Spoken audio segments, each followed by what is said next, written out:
Hi, it's Kay of Kay's Creative Home. Welcome back to my channel.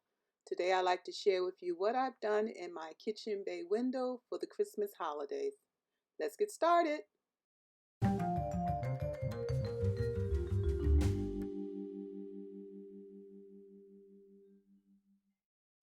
Hi everyone, this is Kay. Welcome back to Kay's Creative Home. And today I'm sharing what I did in my bay window in my kitchen. I tried to decorate this area each season, and this year I decided to add my little village. And I guess it's a very small village at this point, and it's still growing. All of these pieces, I believe everything here you see has been thrifted over time, and I'm just slowly adding to the collection when I see things. And because of what has happened this year in our world, I haven't done much thrifting, so it will take some time, but this village will continue to grow, and I'm looking forward to seeing all the things I can add to it. So what I did was place some storage containers upside down and then threw some snow on top and then place my little village on that snow.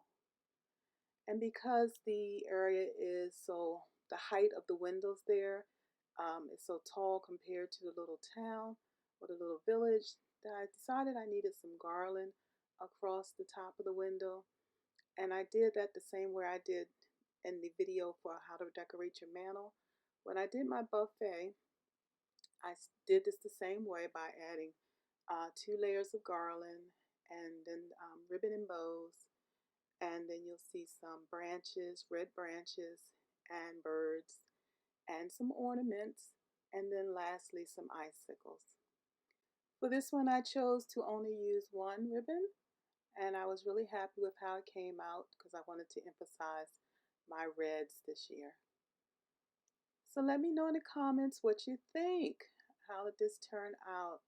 I'm really happy with how the garland looks. And as I said, the town is kind of quaint, but it's still growing and will continue to grow. And you can see a little bit in the corner here, my shelving for the kitchen. I'll be sharing that in a future video. I think the next one I'm going to do is my home tour because we're getting late in the season. And so I want to just share everything with everybody so you can see what I've done in my home for the Christmas holidays. All right, I'm going to give you a chance to just get some up close looks at the little homes I have in my village and how I have things set up. And then you'll get to see how it looks at night with the lights on. Okay, I thank you for spending this time with me, and I'll be talking with you again real soon.